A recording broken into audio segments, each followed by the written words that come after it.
সত্যিকার অর্থে যে সিস্টেমকে আমরা ইসলামিক ব্যাংকিং সিস্টেম বলছি তা মোটেও ইসলামিক নয়। মাননীয় স্পিকার, সামঞ্জস্য রেখে যদি কোনো সেরকম পদ্ধতি আবিষ্কার করা যায় সেটা তখন দেখা যেতে পারে।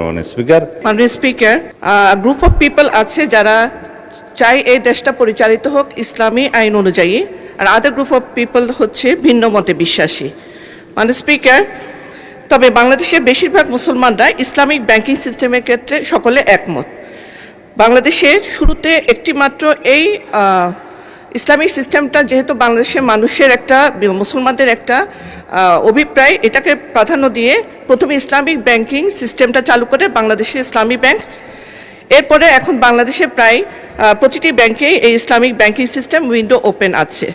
সত্যিকার অর্থে যে সিস্টেমকে আমরা ইসলামিক ব্যাংকিং সিস্টেম বলছি তা মোটেও ইসলামিক নয়। মাননীয় স্পিকার, বাংলাদেশের বিষয়ের উপর এখনও কোনো পূর্ণাঙ্গ ইসলামিক ব্যাংকিং সিস্টেম আইন নেই। এখন যে আইনগুলো দ্বারা বাংলাদেশের ইসলামিক ব্যাংকিং সিস্টেমটা প্রচলিত আছে তা হচ্ছে Bangladesh bank companies act 1991, 2009 Bangladesh bank কিছু সার্কুলার এবং গাইডলাইন দিয়েছে, সে অনুযায়ী আমাদের উচিত অধিকাংশ মানুষ যেহেতু ইসলামিক ব্যাংকিং সিস্টেমের ক্ষেত্রে একমত, সুদ দেয়া নেওয়া হারামের মতবাদে বিশ্বাসী, সেই ক্ষেত্রে আমি মাননীয় ধর্মমন্ত্রীর কাছে আহ্বান করছি একটি পূর্ণাঙ্গ আইনের ব্যবস্থা করা হোক কিছু ইসলামিক স্কলার এবং বিজ্ঞ আইনজীবীদের নিয়ে। মন্ত্রী, মাননীয় speaker, it is more related with the finance ministry. উনি জবাব দিলে এটা সঠিকভাবে দিতে পারতেন। তারপরে যেহেতু ধর্ম মন্ত্রণালয়ের প্রশ্নের সম্পূরক প্রশ্ন হিসেবে করা হয়েছে, তো তিনি তার প্রশ্নের মধ্যেই সমাধানটা দিয়েছেন। এই বিষয়ে ধর্মীয় স্কলারদের নিয়ে একটা